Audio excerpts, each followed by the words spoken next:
What is going on, everybody? Happy Sunday night. I'm Rob Whiteside. I'm your host. I'm the reason this show is late tonight, so I apologize. But if you're watching this recorded, then nothing happened. Nothing went wrong. It was all fine. It was the best show you've ever seen. You're going to really love it. As a matter of fact, we're going a little old school tonight. We had so much to talk about, we needed to bring in some other people. So we've got four panelists, starting with Mr. Patrick Hackett. How are you, buddy? I am phenomenal, ready to go, ready to hop in that lightning lane, baby. Hold that thought. We're going to get to that in a second. Shannon, how are you? Hello. Welcome, foolish mortals. Nice. I like it. Kamila Sanders back in the bottom square. How are you? Hi, everyone. This will be the best show you've ever seen, by the way. Exactly. So worth the wait. Well, worth the wait. That's right. And the man with the backward hat. You know him, you love him. Yeehaw Bob sang about him. It's Eric Martin. How are you? Hey, I'm happy to come off the bench and gravy train off the success of all these wonderful panelists. Also, Patrick, maybe the original backward hat guy. I got to give credit where credit's due. Okay. Didn't have time for the hair. God, Yeah. But everybody looks so beautiful tonight. Thank you guys for joining us. And so, again, if you're with us in the chat, please give us a like if you have not already. Subscribe to the channel if you haven't already. But tonight, first thing we're going to be talking about, I titled it Lightning Lane. That's probably a cheap shot because we really don't know the full truth about this yet. But we've been talking about this ever since we saw it premiere in Paris, premiere, the joke. And then we also, we know that this is coming, and now it's finally here, October 19th. We're going to have Lightning Lane and Genie Plus in the parks. There's a lot of information that's been out there about it, but you know, I kind of wanted to get a gauge from the panel, like right from the get-go. So if you don't know about it, first of all, it is the most difficult thing to explain to your non-Disney friends that has ever existed. There's Genie and there's Genie Plus. Oh, does that give you everything? No, I'm sorry, it doesn't. There's Lightning Lane. So Lightning Lane only gives you these 8 attractions. Yes, but you can only buy 2 of them. Okay, cool. So Lightning Lane is just those? No, but Lightning Lane is also Genie Plus. Wait a minute, what are you talking about? Yeah, so it's a really great conversation to have. But Patrick, I know you have your first trip in a long time coming up. I do. Will you be buying Lightning Lane, my friend? I will wait and see. First and foremost, everybody take a minute if you have a deity or if you just want to send good vibrations out to all of our staff that are going to be working on the 19th, because God bless them, it's going to be a tough day. If I feel that I can't make the wait on Rise of the Resistance, I will pay for it. But otherwise, I will probably not be using this. The information I got today is that people out there on message boards think that Disney is overinflating posted wait times in order to encourage Lightning Lane. I hope that's not the truth, but I wouldn't put it past Cheapek. Interesting. Okay. Shannon, I'm going to go to you. We've talked with you before about your experience is a little different than mine. I don't usually go to the spa when I'm there. I feel like, and you've like, you know, anyway, no judgment, but I'm going to ask you. Kind of shows, Rob. So I'm going to ask you: is this something that you would buy just out of convenience, or would you maybe not do it because you're boycotting? Like, how do you feel about it? No, I may shock you here, but I won't unless I have like a whim. If I really feel an urge to go on something, but for me, I've been on Rise enough times, even as a non-local, that I don't feel compelled to pay $15 for it. Like if I really want to go on, I'll pay standby. I'm just at that point in my life where I've been on these rides so many times that rides aren't the primary reason I'm going. However, to what you said before about explaining this to people, I know someone who is going down pretty soon, I believe next week, and was planning on using this.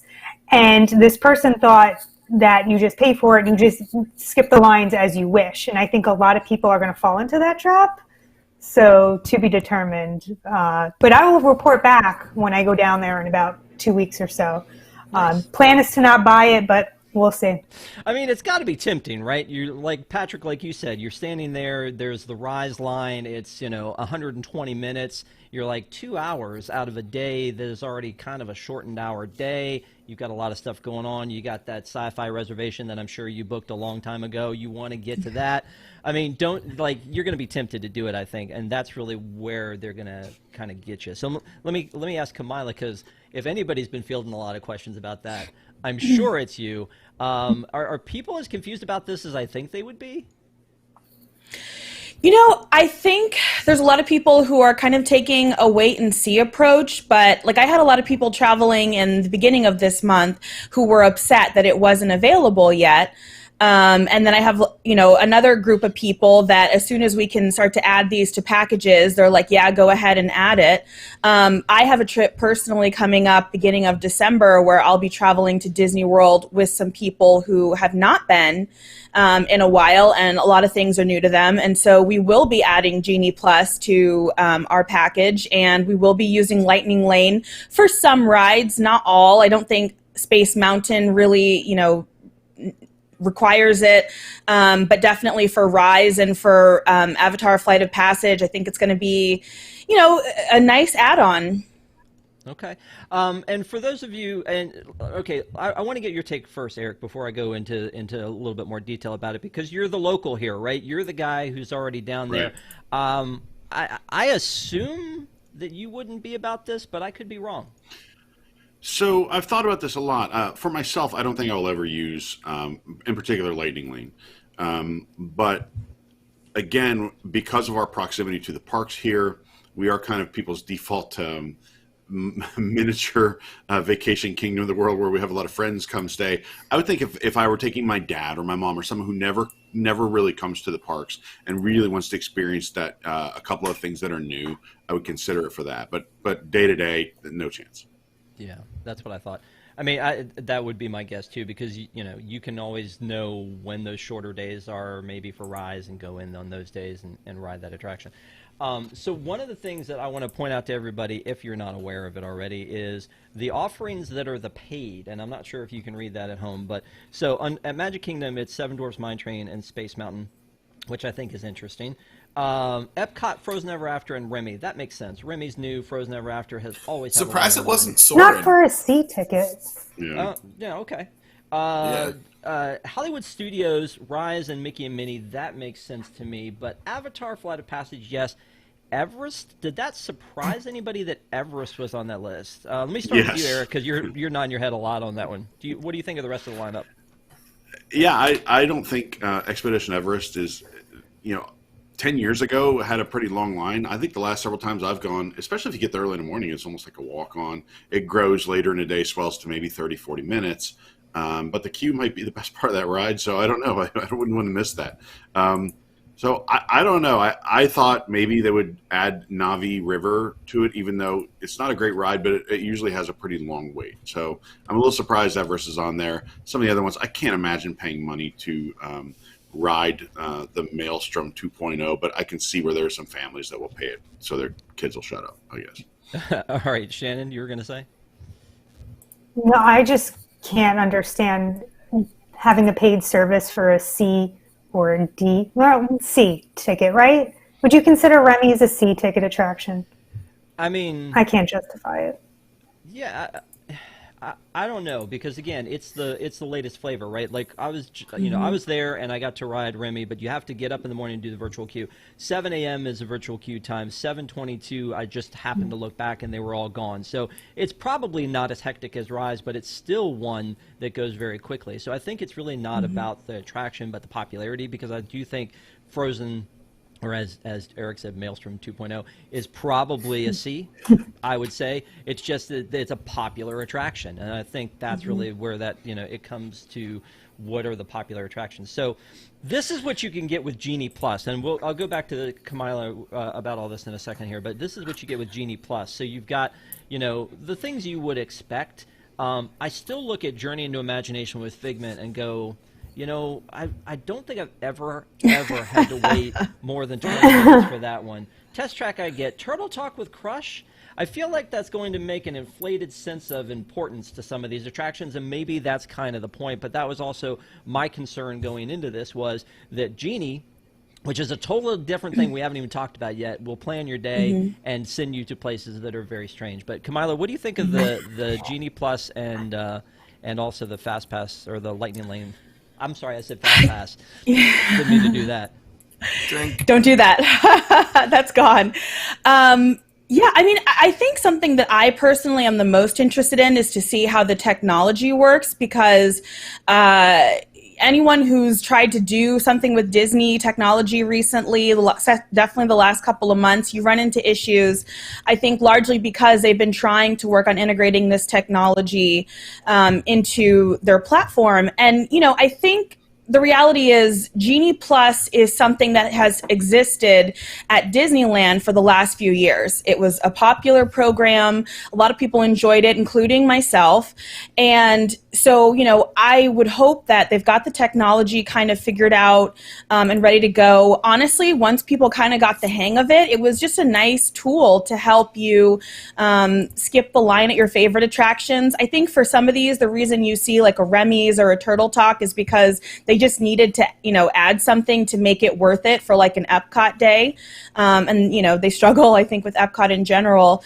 But I will say, I think my assumption about the Lightning Lane, and just kind of deconstructing that, considering how it worked relative for Max Pass, these are the rides where they anticipate maybe the time slots going first.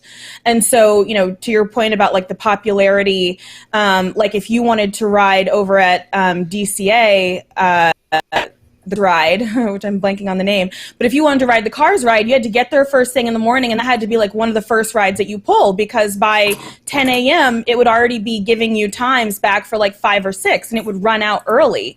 So by making it kind of a pay to ride type of situation, I think it tries to help with some of that congestion, and it gives Disney a chance to make more money. So I think there's a lot here, but I think the reality is this is something they had been doing at Disneyland. So as someone who loves Disneyland, this isn't new for me. And so I'm just interested to see, what the differences are and how it integrates. Well, and Patrick, before I give you your chance to take a shot at Bobby C., I just want to say, though, that Kamila, when you're talking about Max Pass, I've said before, I thought I would never want to pay for, because it sets a bad precedent, right? I mean, you when you have kids, you don't do something once because it sets a bad precedent for them, right? So this sets a bad precedent that, you pay for the convenience or whatever. But Max Pass, I agree with you, because it included, Photo Pass, and they kind of took some of the edge off by having that. But it was a convenience because you didn't have to get the paper Fast Pass at Radiator Springs Racers. You could do it as soon as you walked into the park.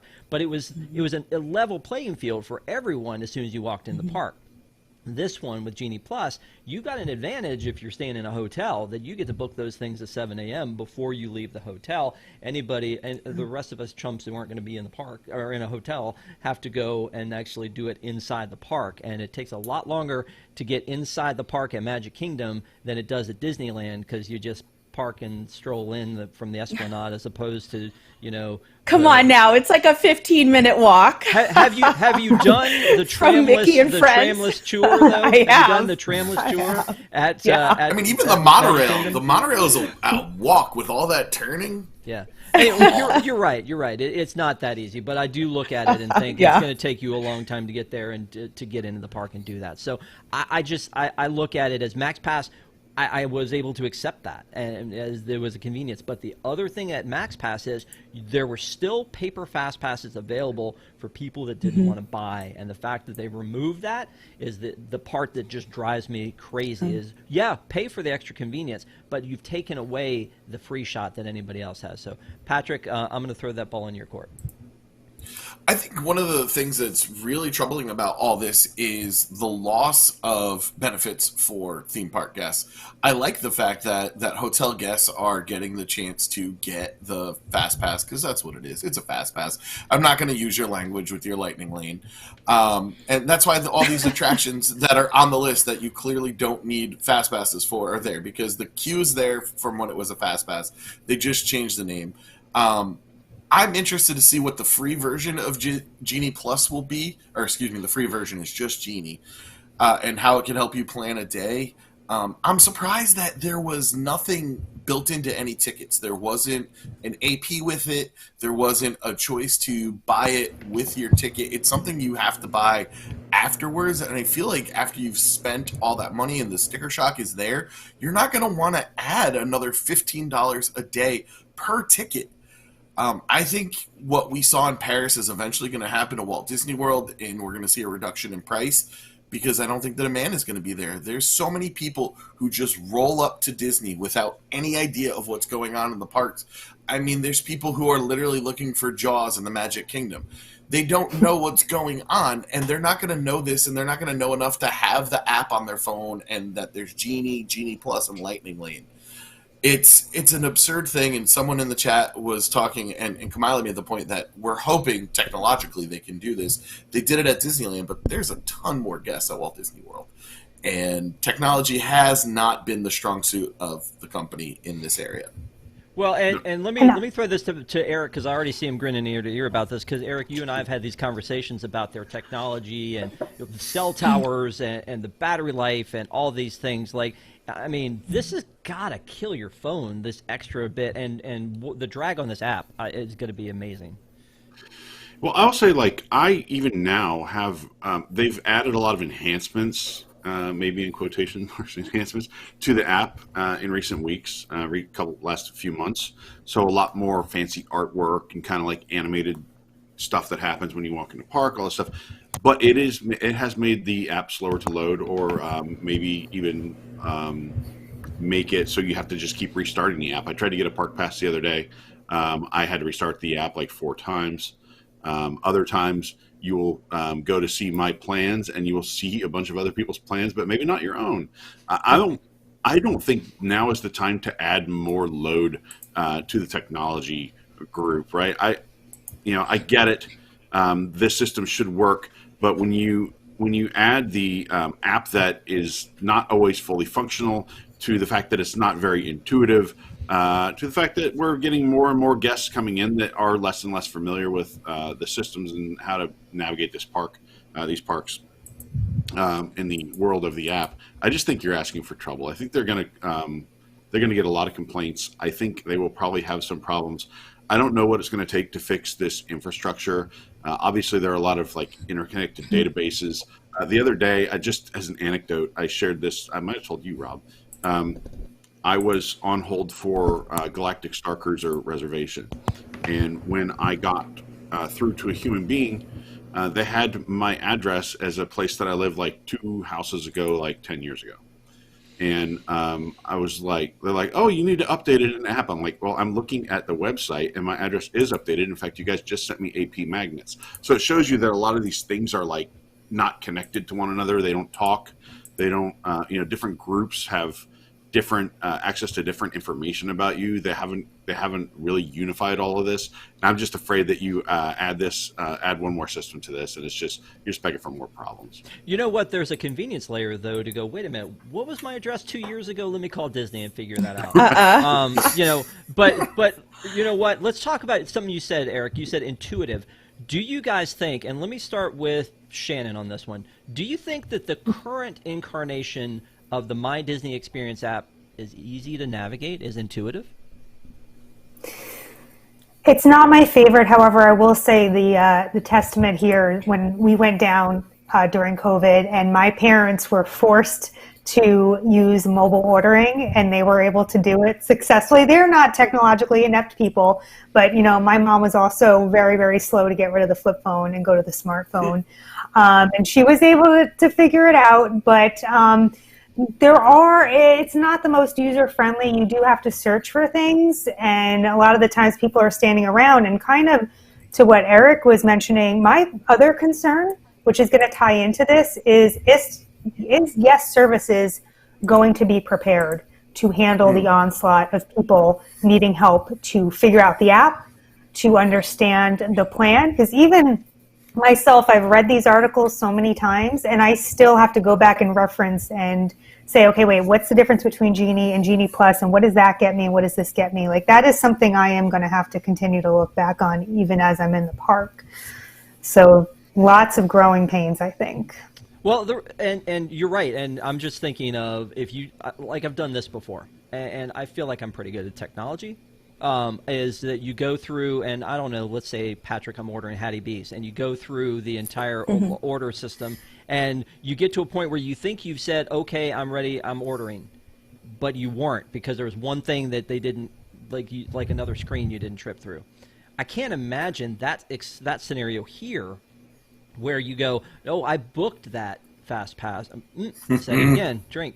I booked that Lightning Lane. I booked that whatever, already, and it didn't show up here. I feel like that's going to be more, we're going to see more than that than ever. And one of the things that I was pulling up is this this screen right here. So it says, like, okay, this is just the Genie basic, right? So it's like, let's get started. So I have to go in here and start and figure that out, and then I start to, what are my top picks? I don't know if I picked these. I don't know if they picked these. And then we go to the next screen, and it's like, oh, or you can do it by your park interests, and then wait, okay, do I need accessible? Like, I mean, there's just so much here, and maybe that's a good thing, but it looks super complicated. I think for an additional layer of stuff, because sometimes I think you go into the app and you're like, where did I have to go for Park Pass again? Oh yeah, I have to hit this plus button at the bottom. So, I mean, again, let me throw this to Kamila, because again, you've had to deal with a lot of people that I'm sure have a lot of questions about the current app. Do you think that this new system looks more complicated, less? Yeah, I mean, I think one of the things that's been scariest, as Disney has made really a lot of changes since their reopening, including the park passes, because that did add a big layer of complexity that a lot of guests who are kind of more casual visitors, maybe haven't been in 2, 3, 5 years or more, just, it really was difficult for them to understand. What's kind of scary is Disney doesn't really have like a strong tech team behind them. Like if anyone has ever tried to call the internet help desk, you could sit out for hours waiting for them to answer the phone, and most likely you're going to give them your phone number for a call back, and if you're lucky it'll be under an hour, but most likely it'll be over. And so if you run into an issue and you need tech help, guest services or somebody at the front desk, if you're on site, is really going to be your best option. But then there's just so many unknown factors, like, do times run out throughout the day? I know they've said you can add Genie at any time, but that doesn't mean, times for Splash Mountain aren't going to, start to disappear as the day goes on.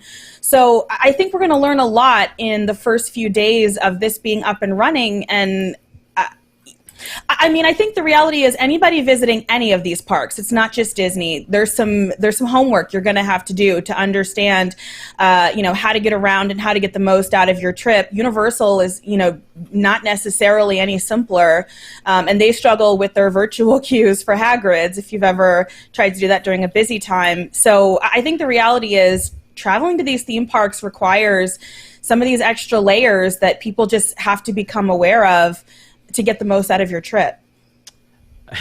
All I can think of when you're talking about the people picking up the phone is the new song and Answer the Call.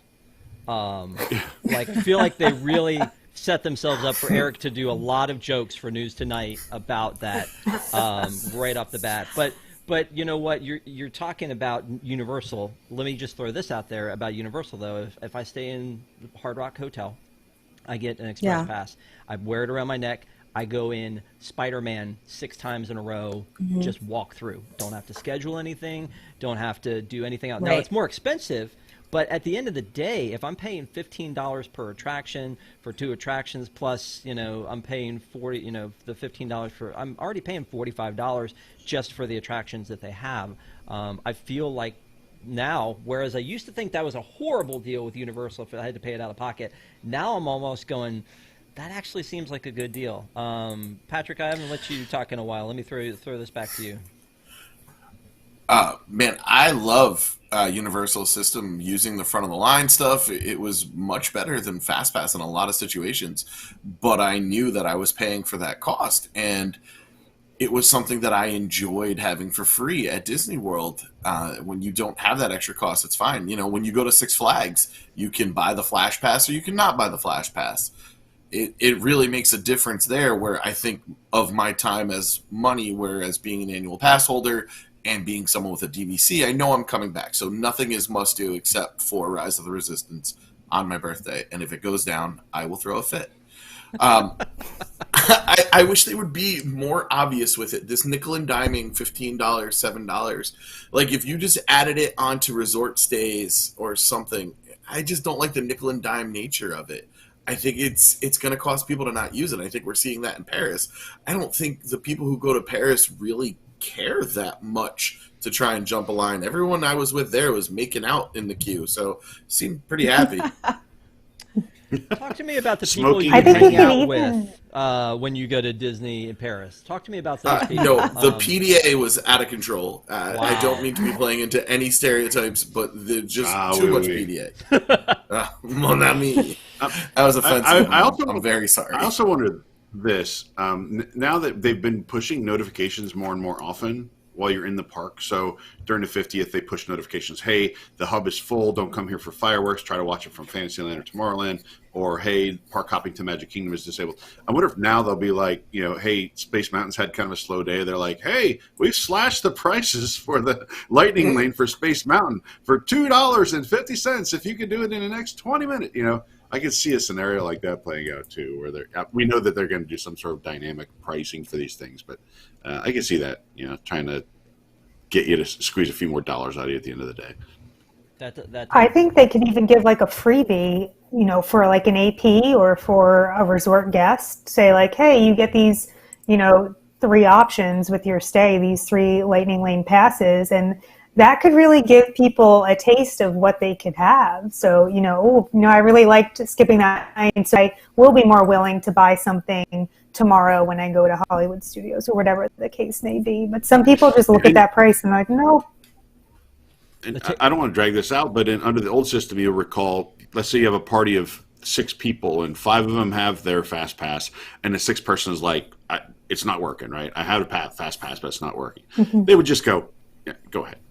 But now that if that thing costs $15, they may not be so quick to let you do that, right? They're not going to let you walk out of the Emporium with a $15 pin. I'm sorry, a $15 balloon. $15 so I don't know if they're wishable. going to just let you. Yeah. So, I mean, I don't know. They may have some inflexibility there on things like that. Yeah.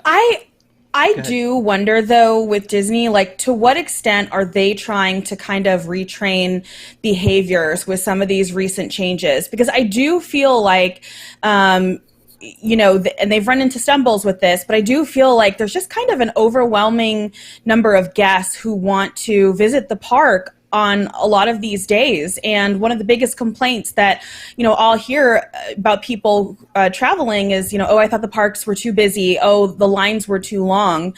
And it really started to become kind of this reputation. And so people who wouldn't travel until, you know, some type of fast pass system came back, the biggest thing they would say is because they just felt like it was just too crowded and chaotic. And so I feel like Disney is trying to find ways to manage this, and that's what you see with the reservation system. But that's difficult because, you know, you could have an AP at either of Disneyland or Disney World, and, you know, weekends could be gone or key days are booked up in advance. And so, like, I feel like it's tough, but I feel like part of this is they're just trying to manage an overwhelming number of people who want to visit, and they're trying to get past kind of this stereotype of the parks are crowded, the lines are long.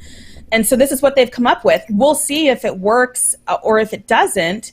But I feel like the reality is I do feel like they had to do something. And I don't know that bringing the old fast pass system back was exactly the answer, because my hope is if they play their cards right, people who are waiting in regular standby lines aren't being held up so long by people who are in the, lightning lane lines, because hopefully they've limited how many people can be in those. So, in a best case scenario, it's a tool to help manage where people are at any given moment. And as much as, we may miss the times when you could just kind of freely roam around, the parks are just so busy and the demand is just so high. Yeah. Well, and here's the thing, just a final thought from me, and then I want to get a final thought from each of you. We'll move on to commercial and around the hub. But the virtual queue for Remy, and I know Desi was flexing in chat that she had done a pass holder preview. I was literally the only one that didn't get a preview of some sort, I think, in the world. But I when I went to do it, I had a virtual queue, showed up, waited in the longest line, because you had to go through a line to get in and get checked out, and then you would go back and forth outside in what I assume is going to be the permanent queue.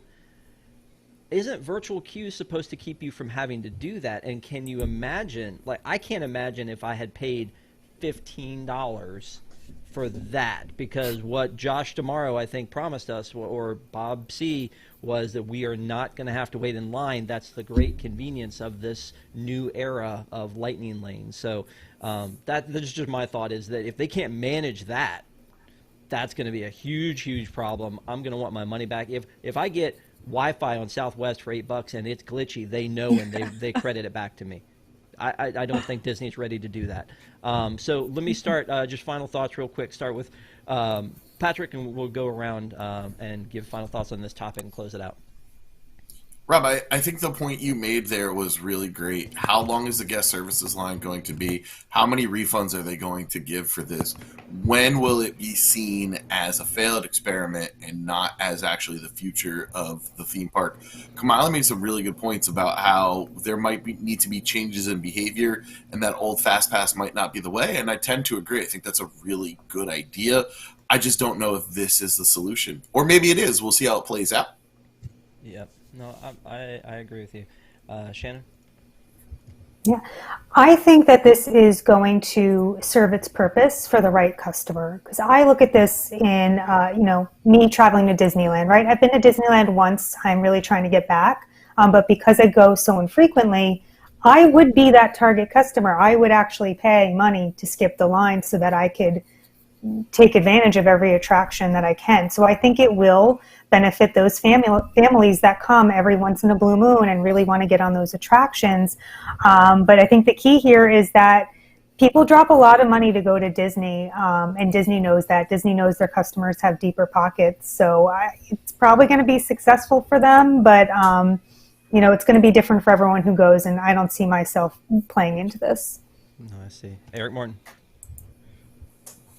I don't know. I see a nice spot for this. I understand why people would want to buy this. I don't know why anyone would do it at Epcot. And quite frankly, the problem at Epcot is that they don't have, the Walt Disney Company has not created enough stuff for people to do at Epcot. So they've created this kind of false demand for these rides. Because they're like, I don't know, I'll just stand in line for this rat ride. It's got projections, but it's better than, whatever is down the street. And so I think that's kind of the problem, right? At Epcot in particular. There's nothing there that's worth $15 to ride.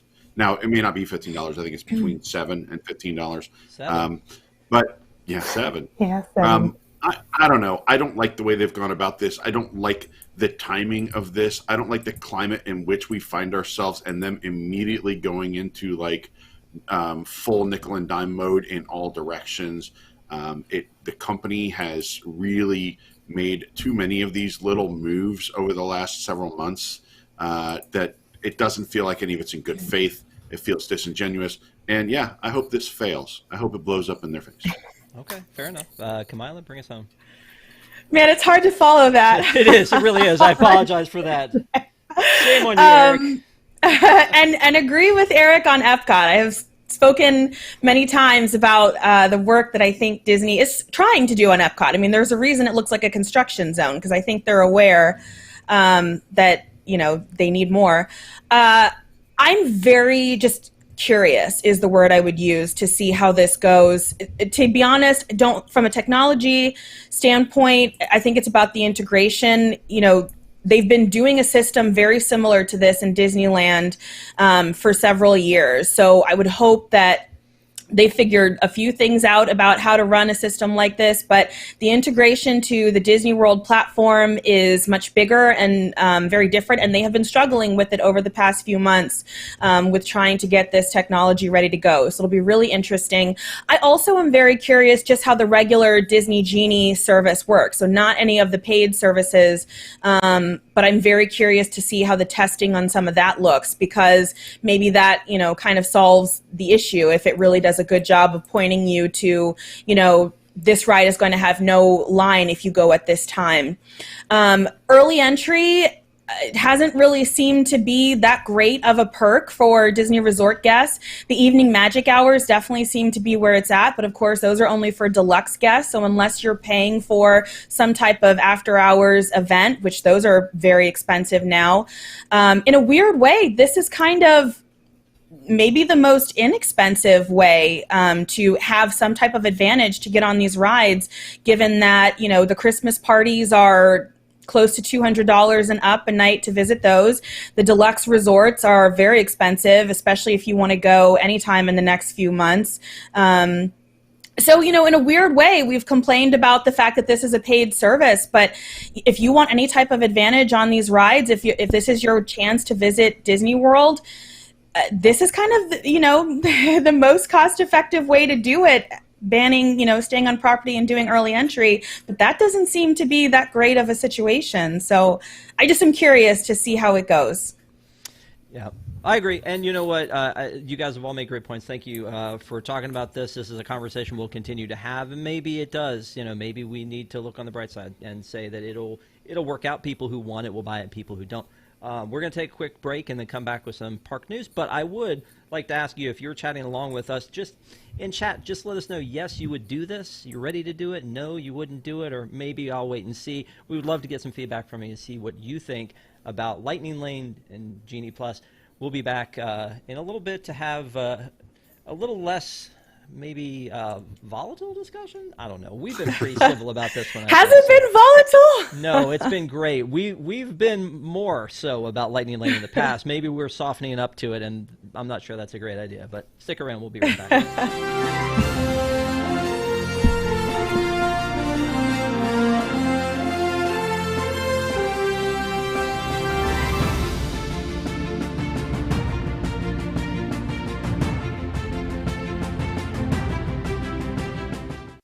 Welcome to Unplanned Downtime, the YouTube channel for all your favorites, including Cosmic Read Live, discussions and Imagineering attractions, Deep in the Plus, reviewing the catalog on Disney Plus, Ink and Paint, celebrating female voices in the Disney fandom, WDW News Tonight, a late-night comedy show with sketches and characters, Boxed In, opening mystery packages and viewer mail, Picky Eaters, trying to eat our way across Disney restaurants, WDW TV RPG, a tabletop adventure set in Tokyo Disney Sea, and more of your favorites. Subscribe now at unplannedDowntime.com. Remember, it's not an accident, it's unplanned downtime.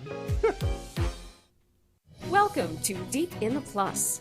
Each week, join host Rob Whiteside and a panel of Disney superfans as they take a different movie or TV show from the Disney Plus catalog, tell you its history, details, give their review, and let you know if it's worth your time. Current shows, classic movies, and everything in between. Watch Deep in the Plus live Tuesday nights at 9 Eastern for new episodes. Or catch Deep in the Plus anytime on YouTube at unplannedDowntime.com.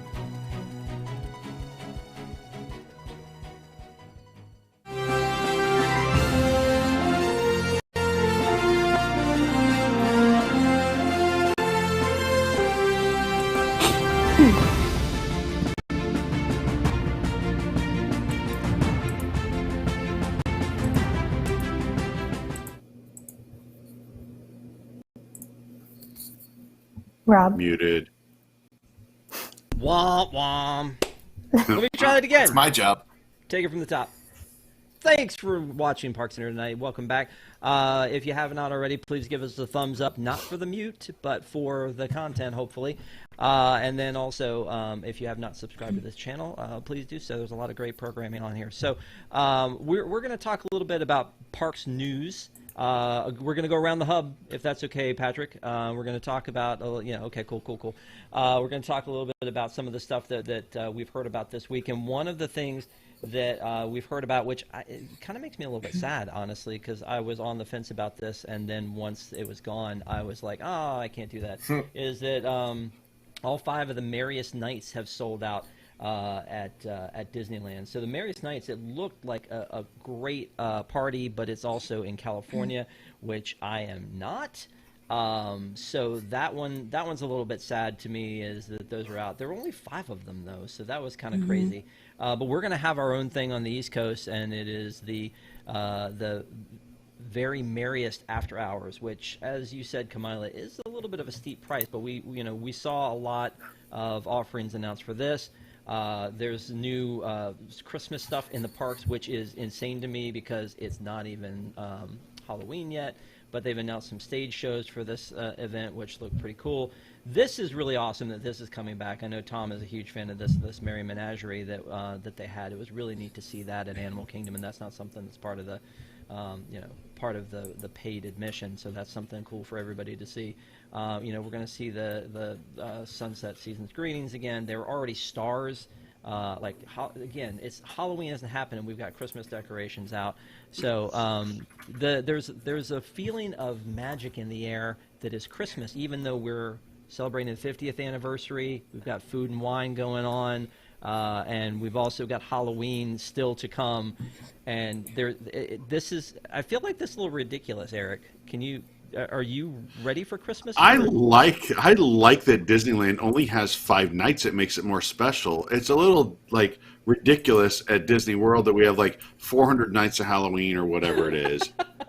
and by things I'm hearing now, there's basically I have friends that went to Oogie Boogie Bash, a number of them. All of them say it's way better than whatever you're after your Boo Bash is. Way better. A lot more goes into it, a lot more character interaction, all these things. It seems like the 5 nights at Disneyland, I like that. I think it feels more special. I think you don't mind paying a little more for an event that is a little bit more special, a little bit more exclusive. And I would go to that before I would go to the one here at Disney World, because I'm sure it will be not as good. Sorry. I'm sorry. I'm being negative. But I was going to say, I think that we probably agree with you, Kamila. Yeah, I mean, I have said this many times. If you can go to an after-hours event at Disneyland, whether it's, Oogie Boogie Bash, whether it's the Christmas party, even any of the ones they have during the year, they are so well done. Frankly, just better, so much better than anything I've seen at Disney World. Not to knock what's at Disney World, but it's just, the Disneyland and DCA parties are on another level. Anything you can get to, do it. The thing I will say about the upcoming holiday season at all of the parks, it really kind of feels like this is Disney coming full circle. Now, most things have reopened or been re-added again. And it feels like, whereas, last year for both Halloween and Christmas seasons, it was a little bit tepid in terms of the offerings because they were still dealing with, everything related to the global pandemic. I think now, we're getting celebrity narrators back for the candlelight processional. There's just so many things that are, back and hopefully better than ever. So I'm just really excited for that. Awesome. Patrick. Why does Disneyland get all the good things? And the mothership. We have 4 parks with one food and wines festival lasting 472 days consecutively. And Eric's right, Halloween is celebrated from sometime after the 4th of July until just November 1st, and then it is immediately Christmas until maybe we get 30 seconds for Valentine's Day. Oogie Boogie Bash looks amazing. I've never been more jealous of an event. And the fact that they're only doing 5 of these makes it so much more special. Drives up costs instead of having this already inflated costs with so many nights that I don't know. I'd be curious to see what's sold out and what is not. And the first night obviously sold out by people like WWNT who are going to cover the event. But how many of these are sold out? I don't see the value in our after hours parties. Being a deluxe resort guest, having DVC, I'm hopeful that during some of those parties I can go to some of the later hours at other parks. We'll see how that goes. But I am not excited for Disney's Christmas offerings, and I'm bummed that I didn't get to see any of Disneyland's Halloween offerings because, man, Zombie Captain America, come on now. Bah humbug. Oh, no, we'll talk about that later. Shannon? Oh, yay. Yeah. So I'd like to believe that they learned their lesson with the failed Halloween party this year. The offerings were pretty atrocious. I've watched some recent live streams, and that park is empty. I do not think they are getting the foot traffic that they used to at all, and I think that's why right now they're coming out to say that, oh, you're going to get a parade. It's going to be the first full parade. You're going to get your own special fireworks. I am still horrified at the price. I think it is absolutely outrageous for a 4-hour party, even if you are getting a parade and fireworks. I don't know where they think that $170 per person, and correct me if I'm wrong, but I believe it is the same price for a child and an adult. That is outrageous. And it's $209 in December. Yes. Yep, absolutely. $209 when it matters. That'll get you in the Christmas spirit. Right? Hey, by the way, it reminds me of this meme that I saw this week I wanted to share with you. I mean, come on. That's accurate, right?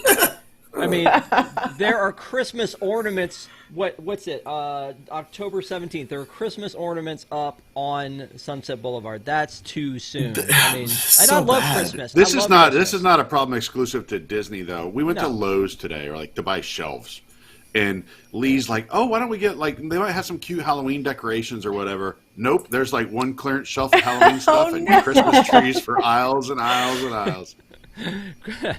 Halloween? Where were you 2 months ago? That's when we were celebrating that. We got to move on. It's so annoying.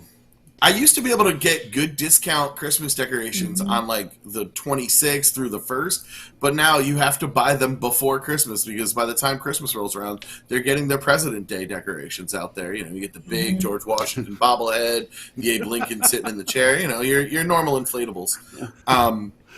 I think it's okay to celebrate the Christmas season, the winter holiday season, because it's about a lot of positivity and fun stuff that we should be building on. Because, Lord, it's been dark out there lately. So November 1st until, mid-January, you're good. But, let Halloween shine. There's people that their whole personality's the nightmare before Christmas. Let them have some time. What about Thanksgiving?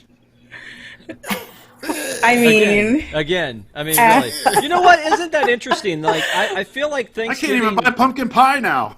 But I feel like they do an okay job at Thanksgiving at the parks, but they don't really put a lot of emphasis on it. And you would think that because, I don't know, you would think they would, but they certainly don't put. Who's a lot the headliner of of all the Thanksgiving Day parades? You would think they would because it's a secular holiday, right? They make a big deal of Easter and Christmas, which are religious holidays. Yep.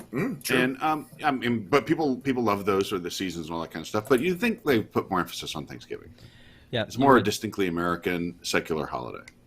All right. Thanks, Sam the Eagle. So what I would say is I'm looking at this lineup, and Kamila, you mentioned this for they've already announced for the Candlelight Processional on the East Coast. Cheetah Rivera, okay. Jodie Benson, what? okay. Little Mermaid, why not?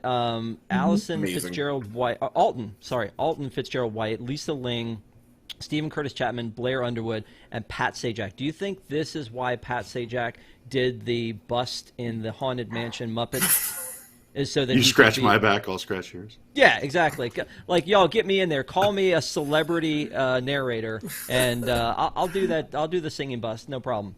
I don't know. I just in years past, I've been a little bit more excited about this lineup. I mean, there are some good ones here, but I feel like until NPH is in this lineup for official and for true, and Stamos, then I don't know. for sure. It's still missing a little bit of something. I saw Jodie Benson, and it was absolutely amazing. It was maybe 12 years ago, and she is a breathtaking human being in person. She like floats on air. It's incredible. I'm excited that Pat Sajak, they should bring out a wheel and decide what story they're going to tell. Just keep it on brand. No, no, stop it. I saw Joe Morton, and he was amazing. And so, he's Cyborg's dad. So, I mean, he knows what he's doing.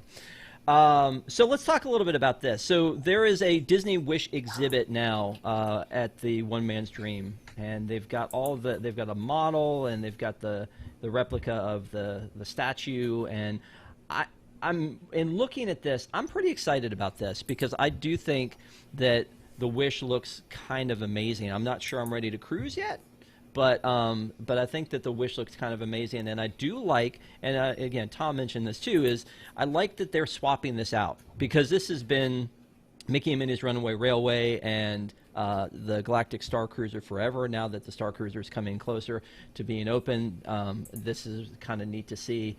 How do you guys feel about them sharing the cruise stuff in the theme parks? I want to start with Shannon on this one. I love Disney Cruise Line. I think now it's best time, better than ever, to get people excited about cruising again, because I think there's still a pretty hard line in the sand. There are people who are like, I'm ready to go. There are people who say, I'm not touching a cruise ship for 5 years. So that's great. I think you need to drum up that excitement and get people in. And it's a new ship, which makes it even more exciting. I still can't get over that Cinderella, though. And if anyone on here watched the Pressing Issues edition with Disney Cruise Line special, you can go back and watch it. I really hate that Cinderella statue, and that being rubbed in my face stinks. Wow, I'm sorry. Okay, I didn't know there was beef there. Kamila, she's not nautically themed. Kamila, what do you think about all this?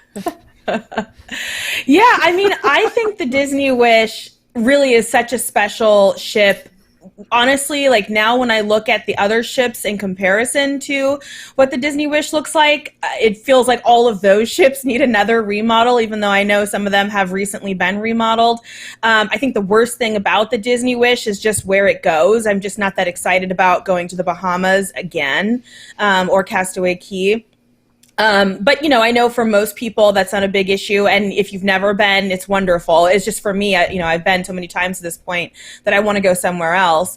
But I think it's great to bring people a chance to kind of see it up close. I think especially if you are a Disney fan, it's such a unique way to cruise. And Disney cruises really do feel, I think, distinctly different than what you would get on the Carnival or Royal Caribbean or really any of the other cruise lines. So I think it's good for people to kind of have a chance to see an up-close view of that. Yeah. Eric, have you already picked out your stateroom? No, not yet. I'm excited. I think it looks wonderful. I will say, like, generally, I've sworn off the big ships. I'm a Disney Magic and Wonder. Because of the itineraries, like Kamila said, they have superior itineraries where you can go to Alaska and the British Isles and Norway and all these wonderful places. The other ones are just like just workhorses grinding back and forth to Nassau and Castaway Cay. Yes. So from that respect, like I really want to go on the Wish because it looks really cool. It also completes my theory that after they had the Magic and Wonder, they just named ships based on the Savage Garden song "Truly, Madly, Deeply." No, I think it looks like an awesome ship. I can't wait to see it. I'm sure I'll go on it soon. Patrick, are you also ride or die Disney Magic? No. If it's a boat, you know how my feelings are about boats. I enjoy boats. I'm really excited about this, not for any other reason than I was hanging out with Randiana this weekend, and he kind of told me that there's some great deals for travel agents to go on cruises, and, some good deals. I love a good deal. Let me get on the Wish, the Wonder, the Magic. I don't care. Get me on the Truly, the Madly, the Deeply, although the Truly would be definitely dangerous with Pete Carney in tow. Hey-o. Yeah. And one more time. Go ahead. Well, before we move on, let's just one more time for Shannon. Oh, God. She's awful. Let's just put It's that out. Get her out. Nautical Cindy. I'm sorry, Eric. What were you going to say? I was just going to say there are a lot of people who are Disney people who have not experienced the Disney cruise. I know until recently Tom was one of those.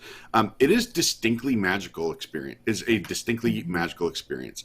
It is a familiar Disney magic, but it's like Disney a different, slightly different brand, a different flavor of Disney magic. I think it's really special, and it's really something that everyone should do. Okay. That's fair enough. So you're buying? That's what I'm hearing? Papa Eric. Concierge level. Yeah, exactly. On Eric. That's the only way I stay. That's me too. I don't know. You seem to be hobnobbing with like travel agents to get a discount over there, Patrick. So. Yeah, I like the luxury life. I do not like to pay for it. So Hashtag hosted. Not us. So let me bring up a sore subject because I don't. How do you let this happen? You know, we're a company that all we talk about is inclusivity and all the things we're doing and all the changes we're making. And I get that this is people this was their last name. But we found that these machines were in the display windows of the brand new, transformed confectionery. How do you let this happen? I don't understand. Patrick, you're nodding your head. Somebody dropped the ball big time on this one because I feel like, I don't know how much these machines cost, but I feel like maybe you get them from somebody else. Maybe you cover up the signs from the get-go. I don't know. This seems like a huge, huge mistake. If that's your last name and that's your brand and that's your family, that's cool. I understand that. But maybe realize what year you're in. And even if you don't agree with it, just change the logo. You'll make more money. It's all about making more money, right? Disney is fantastic at trying to show you all the things that they're doing while not doing all the things that they should be doing. And this is a gigantic oversight in a company that should not have these oversights. There should be somebody to check this out, and there should be quality control. I think that's what we say about a lot of things. The quality control, who should be looking at this, is a question that should not be answered, and it shouldn't be asked by us so much. Yeah. Go ahead, Kamala. Oh, I just was going to say, to me, like when I saw this, I just thought it spoke so much to how ingrained sometimes this imagery has become that probably, the people who work in and around it every day, including people in leadership and supervisor positions, they probably saw it and just didn't even think anything of it.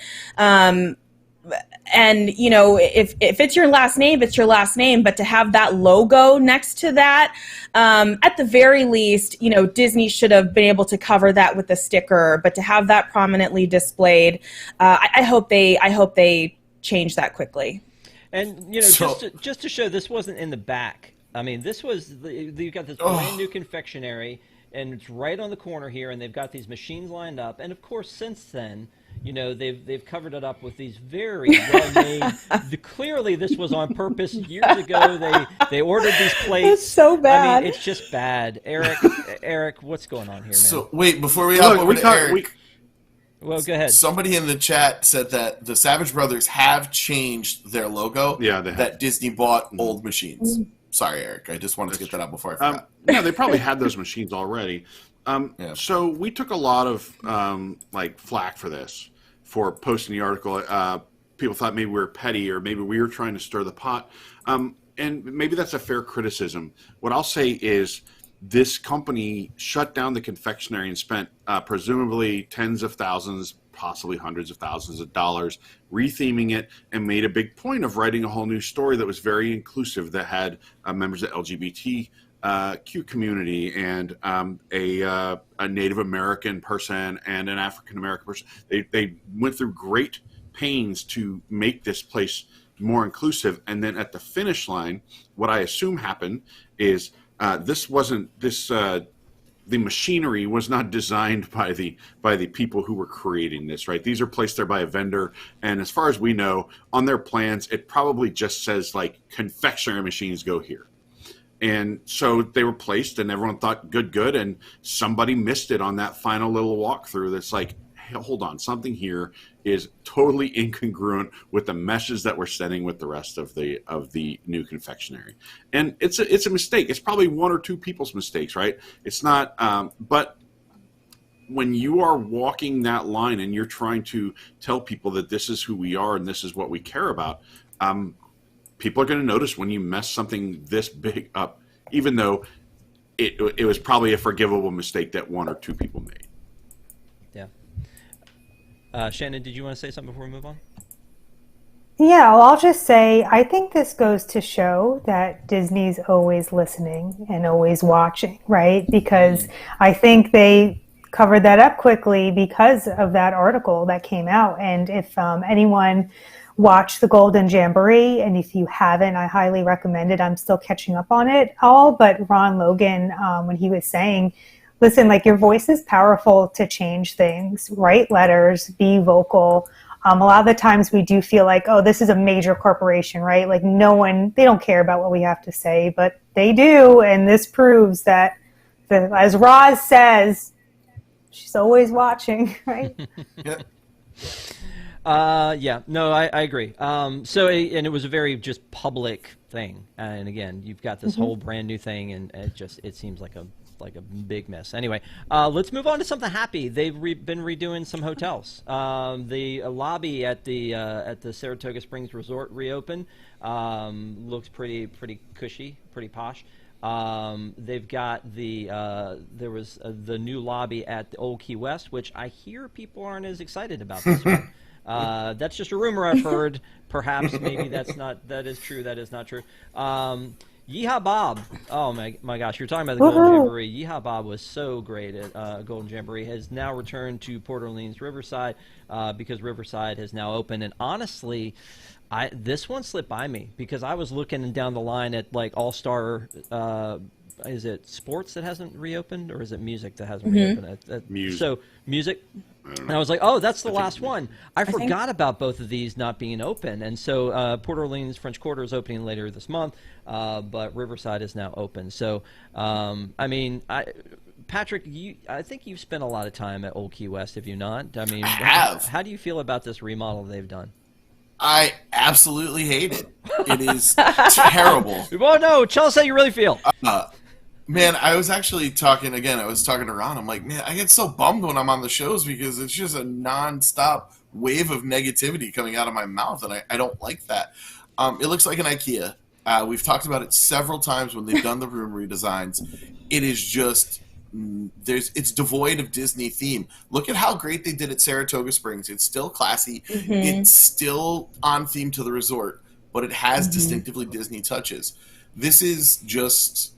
It's someone's house in Old Key West, sure. You know, it's. I could see that being in their house because they spent a lot of money on a house in Key West, and now it's decorated with IKEA.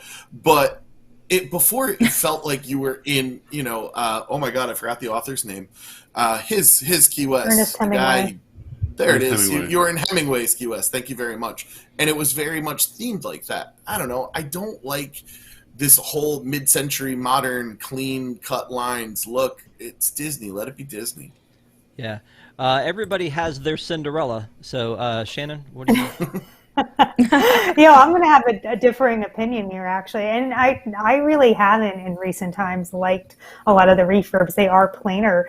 But as someone who frequents Key West, I've been several times in the last few years, it looks like a modern day hotel in Key West. That's what the hotel, you know, obviously we're going to miss that nostalgic vibe that it used to have, but I feel like that was the Key West of old times. And this really does to me look like hotels that I've stayed at in Key West. So I can't say it's really off theme. Yeah. Okay. Eric, have you been? I spent a lot of time in Key West, and the hotel lobbies in Key West generally smell like salt water and like people track sand through them. I remember one time someone said, where do you want to go for lunch? I said, I just want to go to some place that's really clean and air conditioned and like isn't ramshackle, doesn't smell like water damage. That's Key West to me. So this is a little nicer than that. It's elevated. I don't mind it so much. Saratoga, honestly, like you spend how much time in that lobby there, right? It used to just be a big octagon with nothing in it, right? Yeah. Yeah, there was some horse Am I stuff. right? Yeah.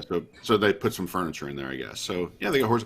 I like the painting that they did outside there. They have some like navy blue walls and stuff like that. It looks a lot nicer than it used to. But that's just me. I'm okay with them. I don't get hung up on lobbies.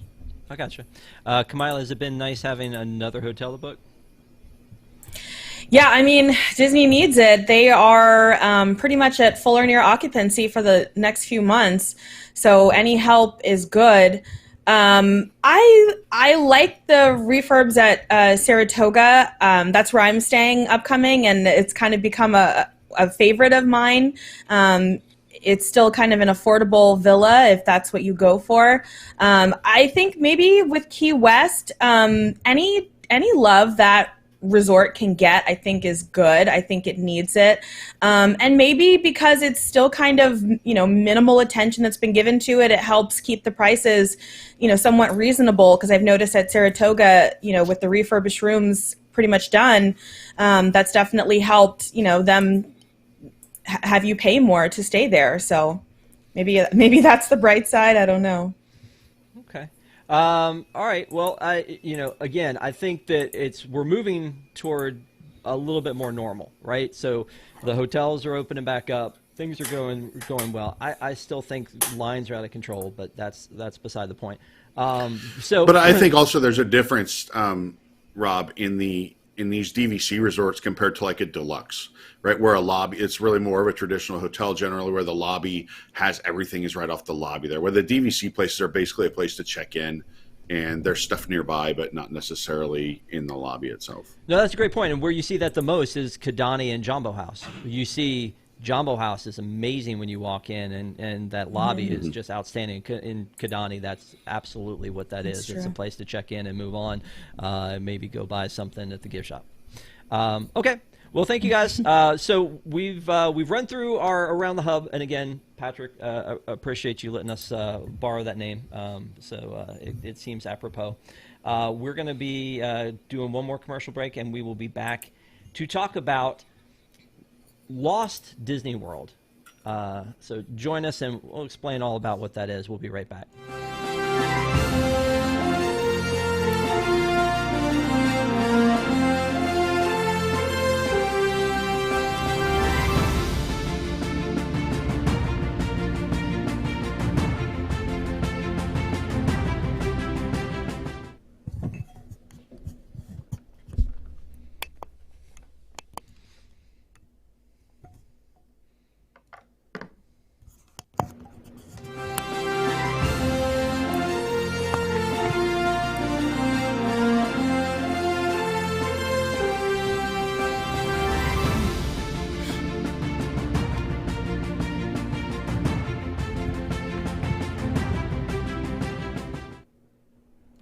Welcome to Unplanned Downtime, the YouTube channel for all your favorites, including Cosmic Read Live, discussions and Imagineering attractions, Deep in the Plus, reviewing the catalog on Disney Plus, Ink and Paint, celebrating female voices in the Disney fandom, WDW News Tonight, a late-night comedy show with sketches and characters, Boxed In, opening mystery packages and viewer mail, Picky Eaters, trying to eat our way across Disney restaurants, WDW and TV RPG, a tabletop adventure set in Tokyo Disney Sea, and more of your favorites. Subscribe now at unplannedDowntime.com. Remember, it's not an accident, it's Unplanned Downtime. Welcome to Deep in the Plus. Each week, join host Rob Whiteside and a panel of Disney superfans as they take a different movie or TV show from the Disney Plus catalog, tell you its history, details, give their review, and let you know if it's worth your time. Current shows, classic movies, and everything in between. Watch Deep in the Plus live Tuesday nights at 9 Eastern for new episodes. Or catch Deep in the Plus anytime on YouTube at unplannedDowntime.com.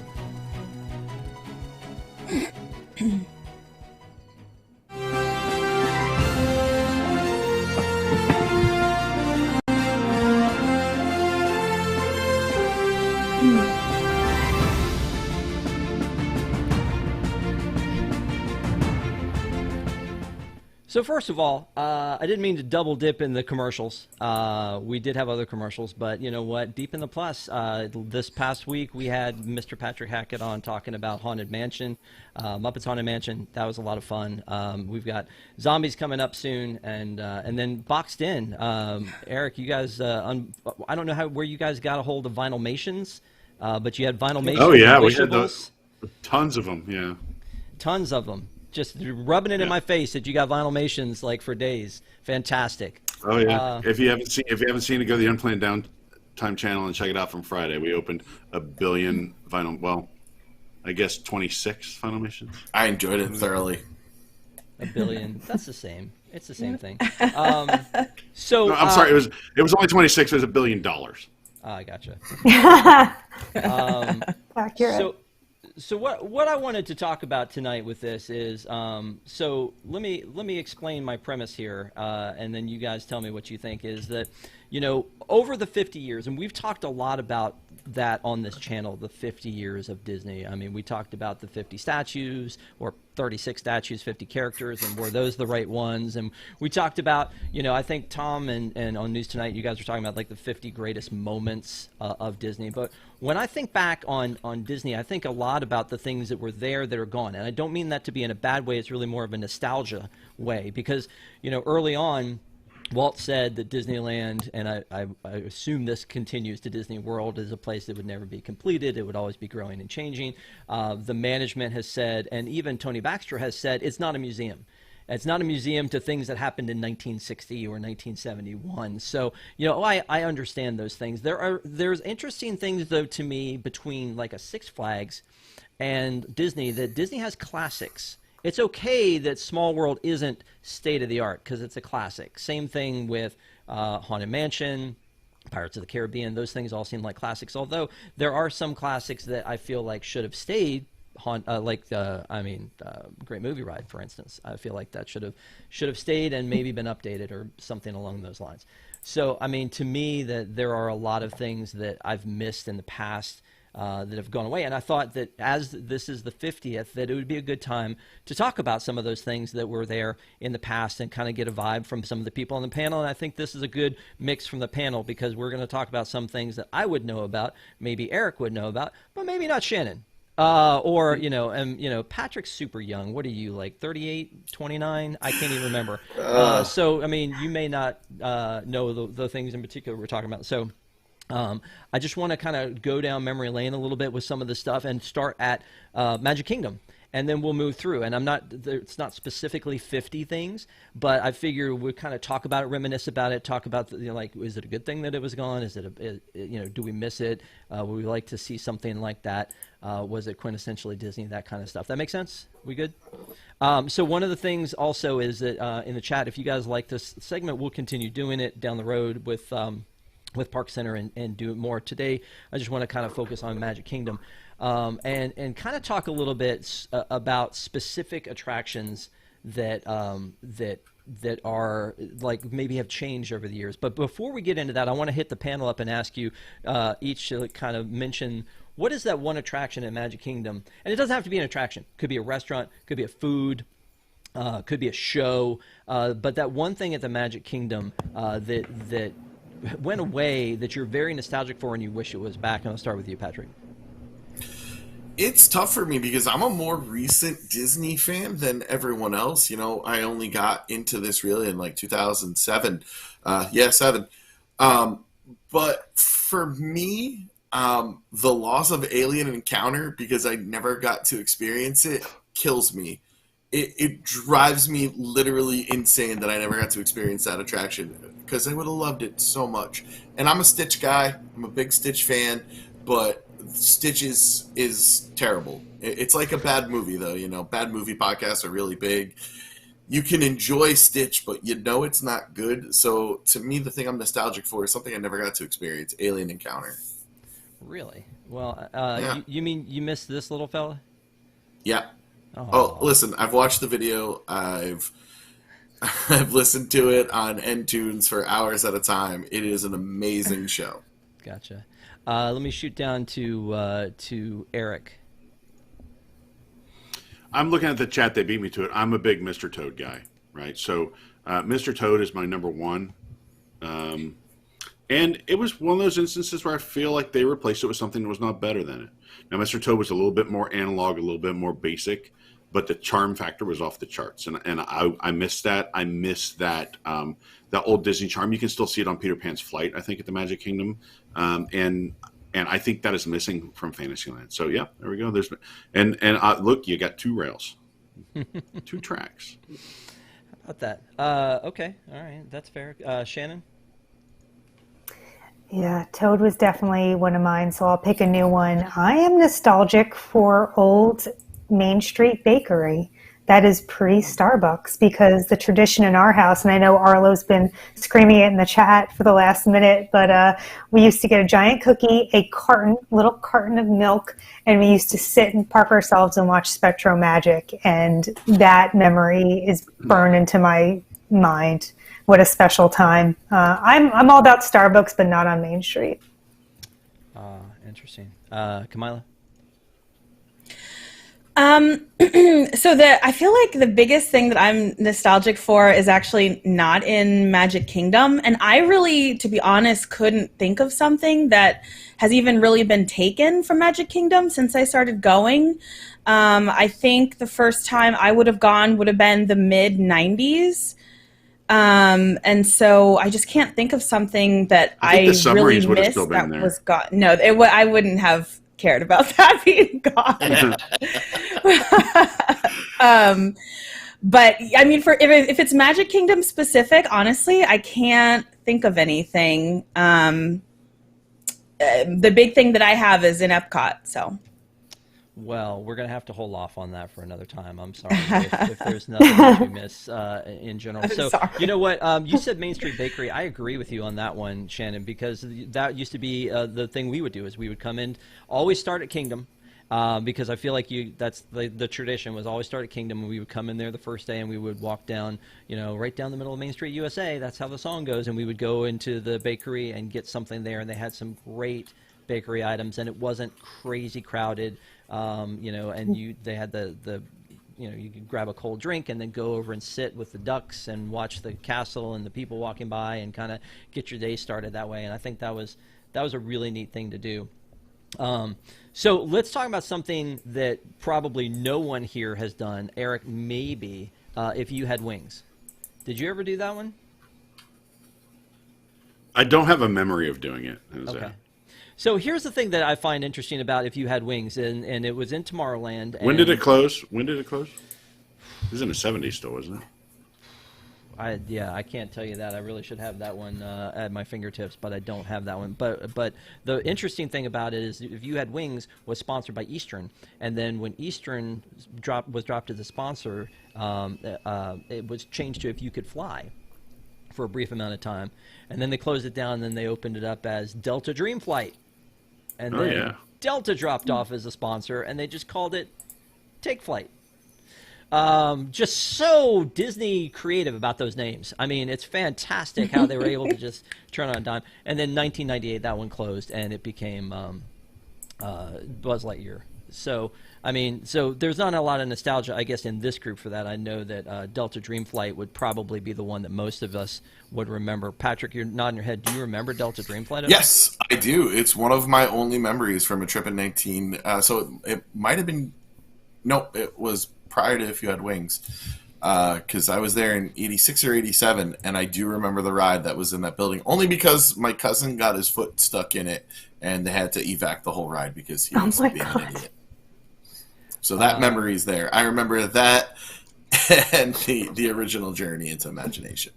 But yeah, I that's a memory of mine. Okay. So the Delta Dream Flight thing, I think, was probably the first one that I actually remember too. But I know that my dad always loved If You Had Wings, because it was one of those, that moves you through. It was a freebie, I think, if you had a ticket book. I think that one was free. It may have been because it was sponsored, but not one that you had to pay for. So across the way from it, and Patrick, you already talked about this, was the Mission to Mars, and then that one ended up becoming Alien Encounter. And then after that, it became Stitch's Great Escape, and now despite what people have said, that is gone forever, and now we don't know what's coming there. But I have fingers crossed that our information about a Wreck-It Ralph attraction would be kind of cool to do. But that's a weird theater situation to be in. Such a weird situation that in Disneyland they just made it a restaurant. Yeah. So, kind of a bummer there. Let me ask you. Let's go to the other side of the park and the Country Bears. Did anybody ever see the Country Bear Vacation Hoedown or the Country Bear Christmas Special? I am really loving that we picked this topic for you guys. This is fantastic. Kamila's like, I love everything that's there now. I miss nothing.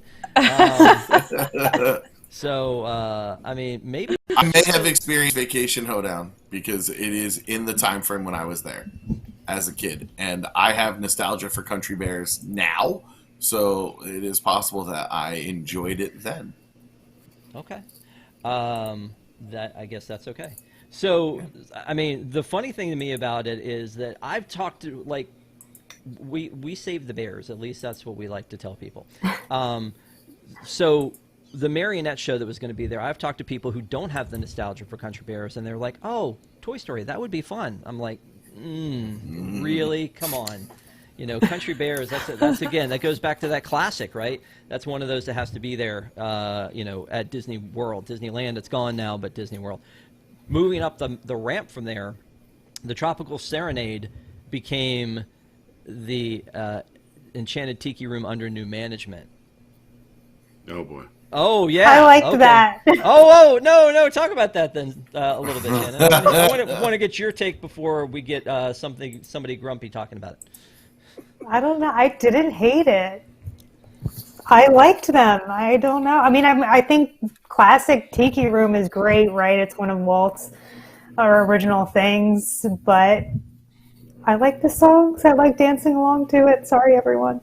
No, I mean, that's the thing. I mean, and for those of you that don't know, Iago Yeah. and Zazu bought the Tiki Room and decided it was way outdated and they needed to be able to put on a better show, and they incorporated music from Aladdin and from Lion King. So, Patrick, was this your favorite attraction here? Or? I'm just glad that it caught fire when it did, because it was an abomination. Iago animatronic is horrendous. It's the most Michael Eisner thing that's ever happened. I don't know if it's during his time. I'm going to assume it was, because it just feels like him stating that the classics are outdated.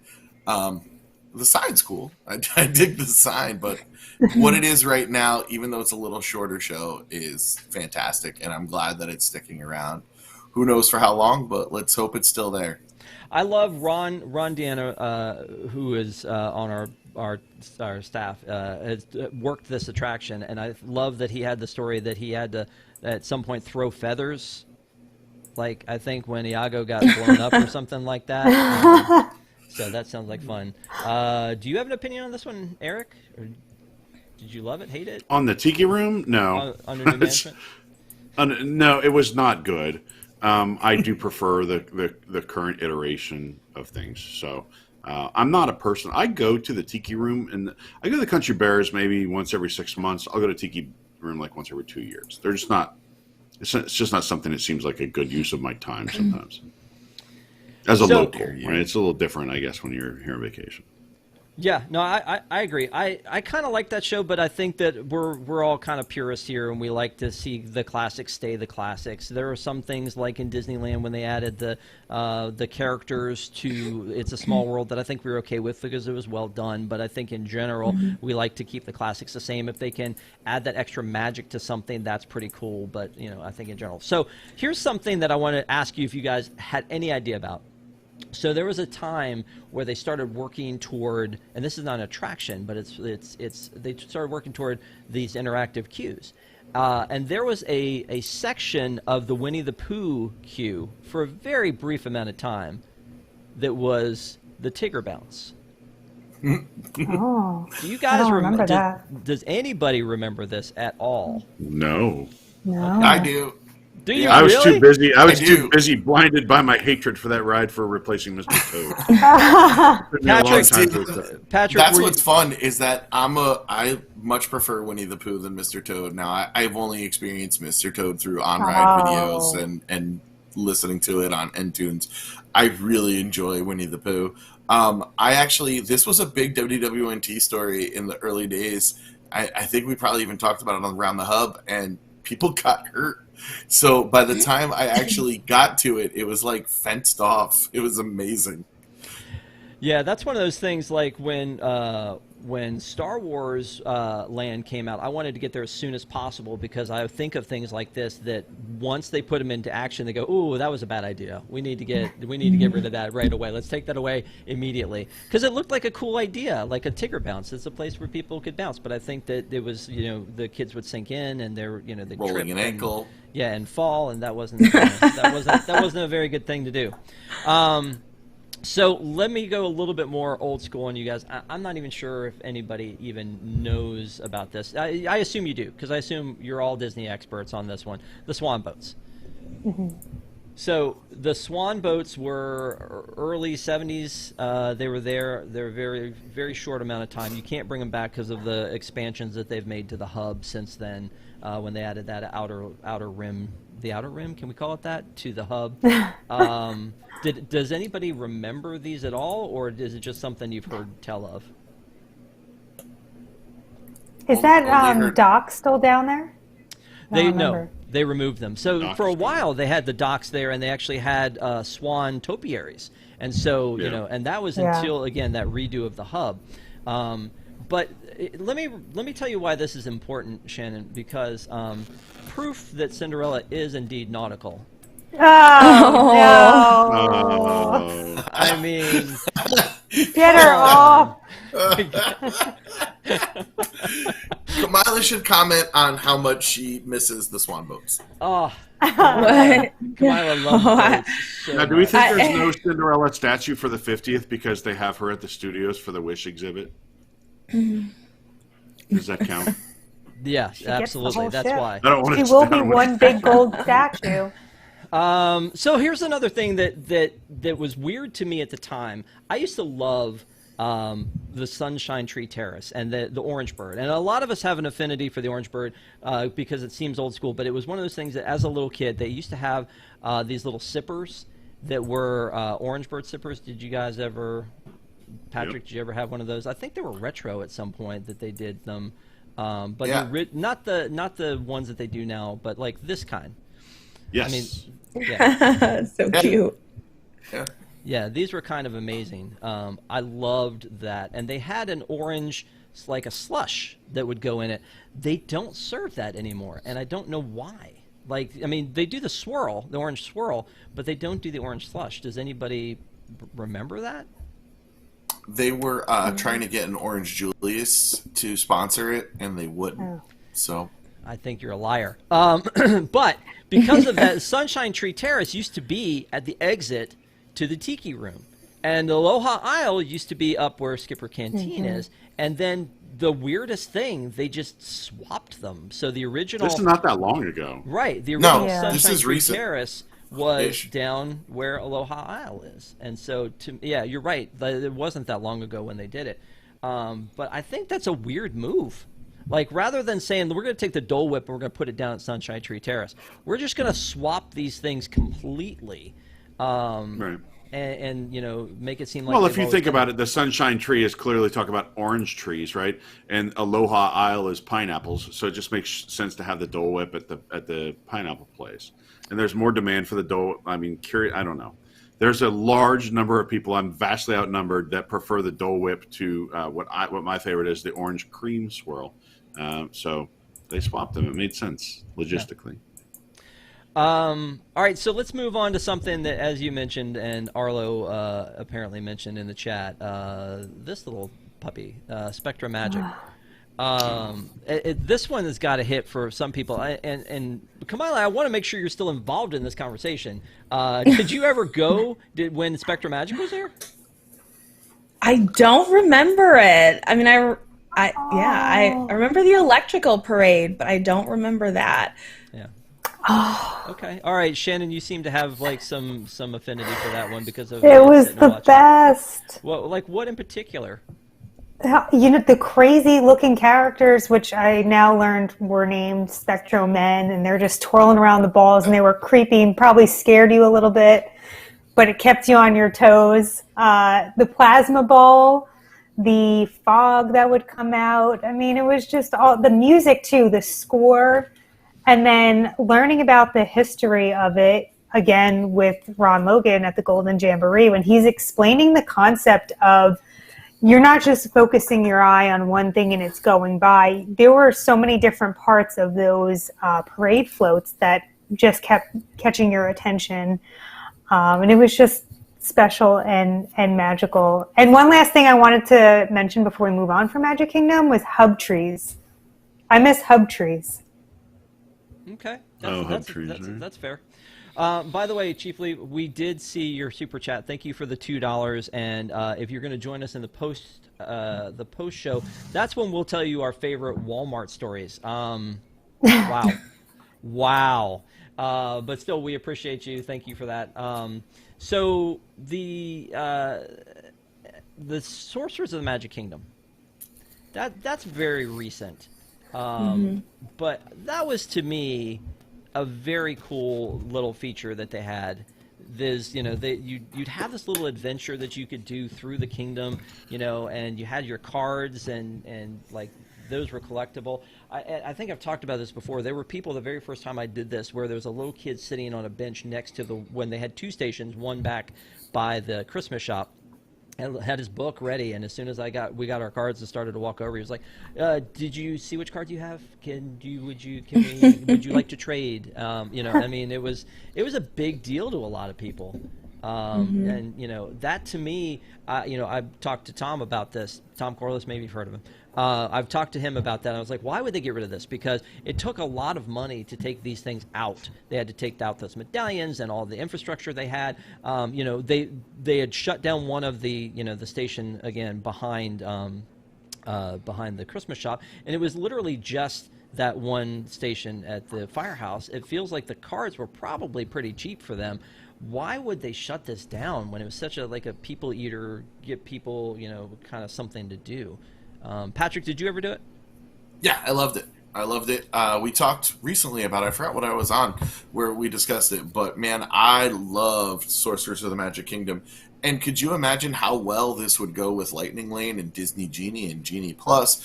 Is that, hey, this ride is a little bit crowded, pardon me, attraction, but you know what? Hades is in Frontierland right now. Go and fight Hades with the rest of your Sorcerers of the Magic Kingdom. And we talked about it, like, the trading card boom right now is huge.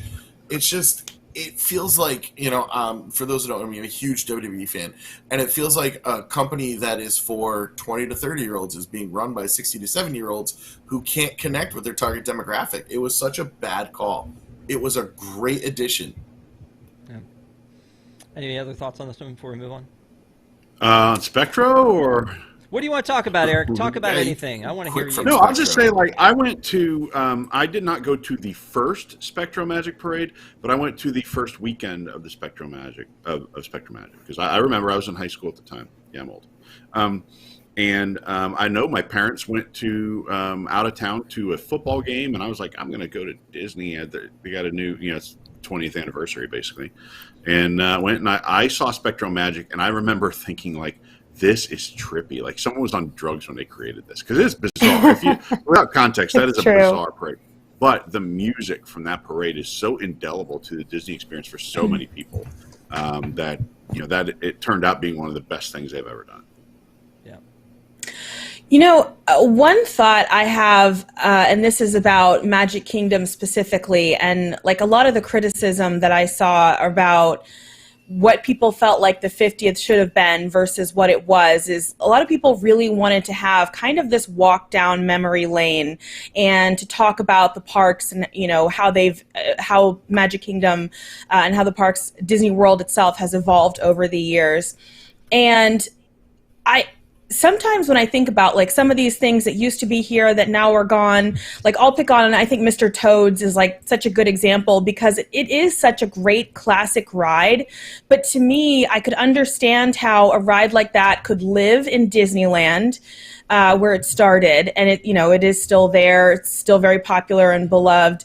But I could see how a Disney World, which is, not where it all began, how they would say, this is prime real estate that could be better used for an audience that is more global, more in tune with, the more popular aspects of the Disney brand. So I could see how, at Disney World, sometimes they'll maybe play with some of the classics. I don't think they should get rid of, everything, but, I think there are things where sometimes it makes sense for something to live at Disneyland and preserve the history, preserve the nostalgia. But at Disney World, it also makes sense that that park could continue to evolve. I think all the parks should evolve over time, but sometimes I felt like people were wanting all of this history, and it's like, but that's Disneyland. That's not, Disney World, of course, has history, but I think sometimes what people wanted, they needed to go to Disneyland for.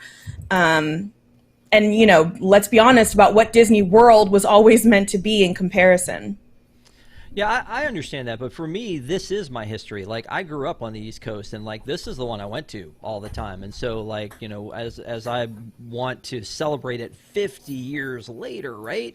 Is I want to see some of that stuff. I get what you're saying, absolutely. There is something so charming, so magical in a totally different way about Disneyland that I can't even. I mean, and you're right. It's a park that they shouldn't touch. So many things that Walt had his hands on. But I mean, and I'm not saying that these things, it's sad that they're gone, but I do think it's neat to go back and look at them. So, and again, let us know in the chat if you think differently, but I mean, I think there's a lot of this stuff it's really fun to walk down memory lane for me. One random thing is just something that was so visible was the Skyway that's gone now, which was, we talk about like that visible kinetic energy in the parks where you see the people mover going by and you see people going by on boats, and you see all this stuff happening. And that, I mean, that, there is something missing there where that used to be. I understand why it's no longer there, but it's still something that's a little bit. Because people are used to be like a lot of theme parks. Yeah, I think my local Six Flags still has it. Yeah, I agree. There's something that was really cool about it. Yeah, no, and Busch Gardens has it. There are a lot of them, and actually, there's a San place, Diego Zoo has it. There's a place. Disney World still has it. If you think of the Skyliner that way. Yeah, I don't. I do not think of the Skyliner that way. I mean, come on, though. I mean, it's so similar. But you just don't get to hang out or throw pennies. Like, that's the only difference, or spit over the edge, or whatever you were doing that you shouldn't have been doing, Patrick. In that picture, I had that Goofy hat when I was a kid. That's like a classic. Oh, yeah. If you look, that is the classic Goofy hat right there. Yeah. Way better than Mickey ears. Just saying. No, that was pretty good. And there are still remnants of the Skyway that are there. They've been fixing the concrete around, where the poles had been, and the station, until they made the Tangled toilets, the station for Fantasyland was still there. And I mean, and I guess half of the station is still there in Tomorrowland, the bottom half that was the restroom. So there is a lot of this that still remains. But I think I remember as a cast member riding over top of all the buildings and looking down on the top of the buildings and thinking, this is a really bad show. Honestly, like it's things I shouldn't be seeing from up here. But it was kind of cool. And again, talk about a people eater, and there was always a long line at both stations. Trying to get there and watch that one. So, yeah, I agree. That is a really good one. Let me throw this one at you because I'm not sure if you guys will recognize this or not. This is Shrunken Ned. I remember Junior Jungle Boats. Oh yeah. Yeah, I mean, there was right every outside. theme park had those too. Yeah, the little remote control boats that like never worked most of the time. But this goes back to what you were saying, like the kinetic energy, just having stuff around. And honestly, I think Sorcerer's of Magic Kingdom added to that too. It added to the atmosphere. It's just there's stuff going around. There's things happening. There's magic around you. One of my favorite theme park memories is, I do believe, is it Jurassic River Cruise at Universal where they have the guns that you can shoot people? It was the Bilge water barges. Builds, yeah, I can't say that. And I made eye contact with a kid, and I was like, "Don't do it. don't do it. And the kid just with the biggest smile just soaked me, knowing that there was no repercussions for him. And stuff like that is a great memory to have. Yeah. You said you like Winnie the Pooh. There was a thing called 20,000 Leagues Under the Sea. Perhaps you remember that one. Haven't heard of it. A little fuzzy on that one. It was a boat. Kamila, are you familiar with that one? Boats? Nothing? No. That was great Connecticut. When was it around? I don't know if I was born. Oh, there it is. Boom. Here's 20,000 Leagues Under the Sea. So obviously this is the same as the submarine ride that they had at Disneyland that then became Which Nemo is the Subs. best. Yeah, the Nemo Subs, it's still the only way that you can get like that nostalgia if you were the kind of person that likes that nostalgia. But at some point they were like, you know what, this is expensive to maintain, and they decided to take out the boats, and then they had the dock was like a meet and greet. I don't know if you guys remember that at all or not, but the dock became a meet and greet. And then after that, they filled it all in, and they made this, Patrick, Pooh's Playful Spot. Do you remember that one at all? Yep, I remember that one too. I'm not the whole reason that these things happen. I don't know why I'm getting hammered with, like, they paved it over for something you like. They pay no. But I will say that most of us are Mr. Toad fans, so I'm just like that's one of those. I'm like, couldn't you have done Pooh somewhere else? Did it have to have been? You wanted them to take the Pooh somewhere else? Yeah, go find Pooh's special spot somewhere else, Patrick. That's our playful spot. Yeah, I mean, so Pooh's we would be complaining spot. so much. Oh my God, it's so hideous. I don't know. I mean, then I started off this segment by saying they're not all gems. They're not. No. I mean, this felt like a placeholder, and what we have now with Fantasyland expansion, the Fantasyland Forest expansion with the Seven Dwarfs Mine Train, obviously it's popular enough that it is on the Lightning Lane list. And so, I love that happens. So I'm not saying that this needs to be a museum or that, but I do think it's kind of cool to go back and look at some of the stuff. And there are some of those places in Disney World right now where you can go and see the vault shop, and they show you some of the things that are there. But I think there's a lot of it that probably not everybody remembers that they. But it does make you. It makes you wonder that infrastructure, that whole area was so beautiful, and that underwater. It's not like how they're tearing down Primeval World right now, where they just need to tap their finger and the whole thing falls apart. No, that's just one of those things where did you really need to pave over it, fill it with cement, or could you have reimagined that into something great and maybe even something IP filled like they did in Disneyland? I think that was a mistake. Yeah. So, no, I agree. I don't think that should be there. I couldn't find an adequate Mike Fink keelboat, but that was something else that I think. I think we've talked enough about that. We've talked more about the Mike Fink keelboat than anyone else in human history. Yep. Than Mike Fink himself. Do you know Mike? Do you guys go way back? One last thing that I want to talk about is Mickey's Birthday Land, that then became Mickey's Star Land, that then became Mickey's Toontown Fair. Because Mickey, you couldn't have two Toontowns, right? As opposed to you can have two Batoos, but you can't have two Toontowns. So there was the real one on the West Coast, and they made this Mickey's Toontown Fair. The offerings through this land, from the Mini Moo to like the little playground and Donald's boat and meeting Mickey. And does anybody remember the Disney Afternoon show that they had? Nobody. Cool. Great. Just me. Perfect. Thanks. I don't remember them ever having anything to draw people back in there except for on October 1st of 2021 when they put all the day of merchandise in there. Other than that, when you and I went back there and went, no magic bands. What are you doing? No magic bands. It's 10 a.m. You're sold out. No, you have a magical day. I'll show them. I'll spend $300 on other crap I don't want. Yeah. Yeah. I mean... There was also, and I said that was going to be the last thing, but there was an event called the Pirates and Princess Party. I wanted to talk about Toontown Fair. All right, let's talk about Toontown Fair, man. I'm sorry. It made so much sense to have the meet and greets there. It was in their houses. Yeah. That's what I thought was so, you want to talk quintessentially Disney, is those houses. Those were great. Like, the queues were a lot to look at. That was one of my first memories when I came back to become a Disney fan in 2007. This is something that I miss, is late night extra magic hours. I think we're in the Magic Kingdom at like 2 o'clock in the morning, and I may have had a few adult beverages beforehand, as I am wont to do. And I went to meet Mickey Mouse because this is my first time in Disneyland in Disney World for 20 years. And I'm like, I'm going to meet the mouse. I enjoyed it. What came from there is better, but it's, I thought it was really quintessentially Disney. Yeah. Here's Pete's Garage. You remember Pete's Garage? That was the bathrooms. And there was the key to the bathroom was in that, you can see it says restroom key in the gulp gas tank. So that was kind of a cool little feature. But yeah, there were a lot of neat little things in that one. I love Toontown in California, but in Toontown, California, you were just baked. Like there was like the sun just bakes down on that area as if it was like that was its job. I mean, some of those things get so faded so fast because of the paint, the Clarabelles and all that kind of stuff out there. So it is a very neat place, and I think it's probably hard to keep that up, but they're going to have to once they build Mickey and Minnie's Runaway Railway back in there. So you remember Minnie Moo? Yeah, absolutely, Minnie Moo. Were you guys tight? Oh yeah.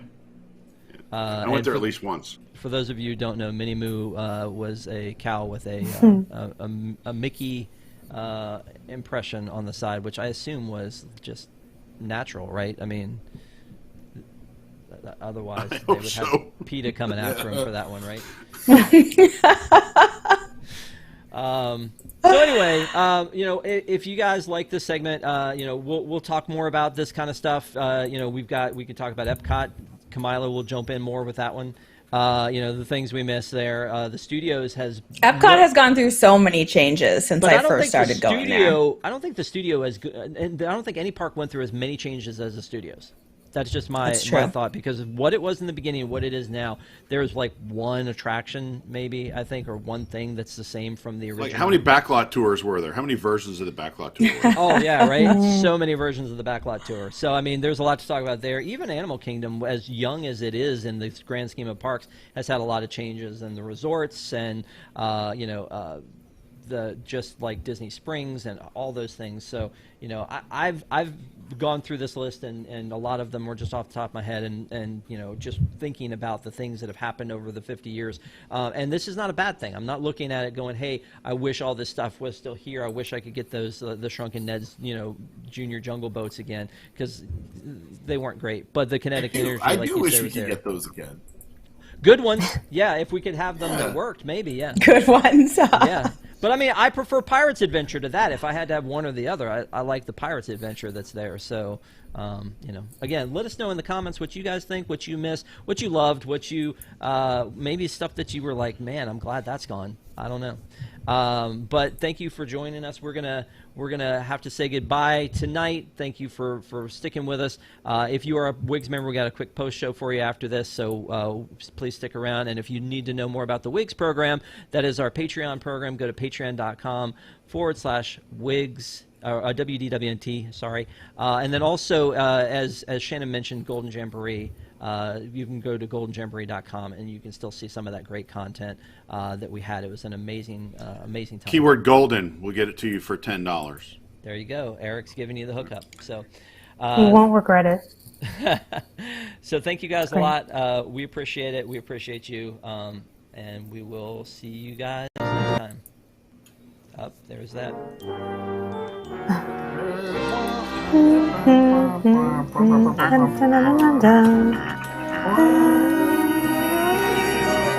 Ba, ba, ba, ba. Ba, ba, ba, bum.